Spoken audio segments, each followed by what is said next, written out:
Now, I don't particularly like Trump, but I'm not against him.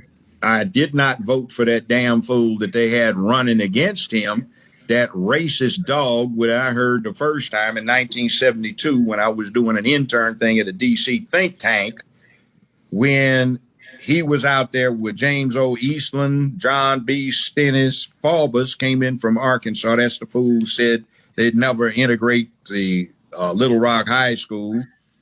They had Wallace there, who was wheeled in, and they had Byrd, former Grand Dragon of the Klan, and they were talking about this young man who had a stupid-looking ducktail like he was back in the 1950s, was the last true yellow dog Dixiecrat. And they were talking about Joe Biden, who got up there, and when the speech he gave, I mean, I was really offended. I heard it right outside the state capitol building in Dover, which was a rundown, ransacked old house, 250 years old. And he said, Negro children are like roaches. If they're allowed to integrate the schools, they will infest them and they will never be gotten out. Negro. Who said that? Joe Biden said that? Yeah, I heard it. Saw him. He said Negroes were animals and they turned the streets into jungles. And he and Senator Eastland had a plan where they could put all of these Negro animals in zoos. Now, we talk about the 94 crime bill. That was, the 91 was bad. The 91 was really bad. The 81 was the one where one rock got you 5 years, which due to some other stuff Biden and Stennis and Eastland did, it wasn't 5 years with parole. They abolished federal parole. So you get 5 years, you get 60 months, and you get released with all good and honor time at 56 months from federal custody.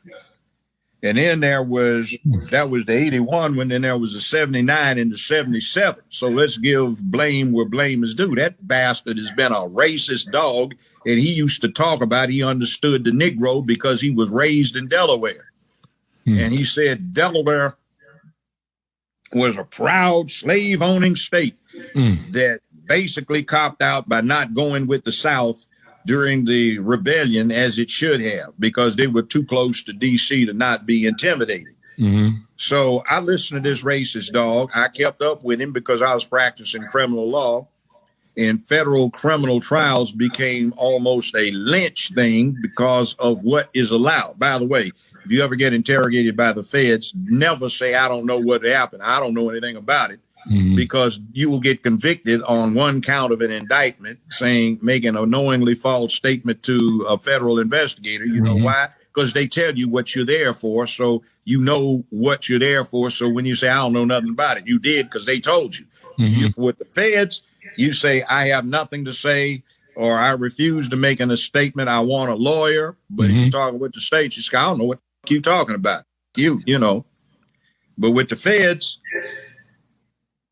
watch what you say, because in the federal system, thanks to Biden, Stennis, Eastland, and some other these yellow dog Dixiecrat racists, what happens is they've set it up so you get tried by ambush if it is a criminal case. And if you are absolutely innocent, you don't know about what happened. Eastland and Stennis and Biden set something else up where they deliberately set the rules so that a prosecutor could knowingly know that he had no case that could get an conviction, but deliberately go after you for the purpose of bankrupting you so your ability to operate is destroyed. Now, that's one of the bad things that bastard did. And then you got Queenla Imhoff in there. You know who Imhoff is? No. Yes, you do. Who? Mrs. Imhoff, Vice President of the United States, who goes by her maiden name, Miss Kamala? Kamala Harris.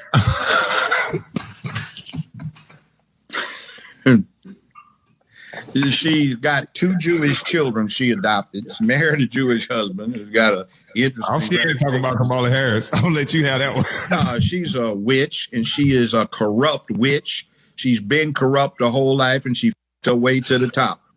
Oh, Lord. They used to detail this witch in the L.A. Times with her sexual escapades. She damn near everybody trying to get up. She used to be a frat hoe when she was at Howard. and she ain't black. You know, I ain't got to do with this, Miss Harris. No, I mean, well, don't. But she's I don't know. I'm just listening. Well, here's the thing. I actually met her father in Jamaica. I was the guest, sat at the Governor General's table, and he was a professor. Okay. And he represents as a Hindu Brahmin. He admittedly has some Irish in him. Mm-hmm. All right. The person that Kamala Harris is saying is her black great-grandmother is, in fact, according to Daddy, in an article he wrote, which has now been cleaned up on the online edition of that magazine, was a Hindu house servant, not a black woman. So her mother is listed on her birth certificate as Caucasian, even though she's dark. But she's a Hindu Brahmin Tamil caste. Now, interestingly, do you know what the anthropological name is for what Kamala Harris and her parents are? No, sir. Indo hyphen Aryan. See, they are the original Aryans, but Adolf Hitler and his boys told a big lie. The blonde-haired, blue-eyed Aryans from the far north did not exist, never existed. They were the dark to swarthy to paper bag brown, dark-eyed, dark, coarse-haired Indo-Aryans from India. Those actually settled Germany, and some other people came in from the steppes that lightened everything up a bit.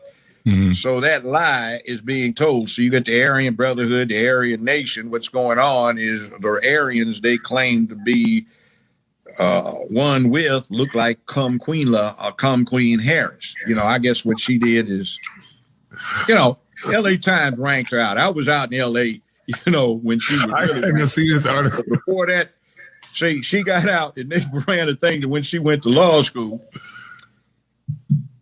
Willie Brown, that was his mistress.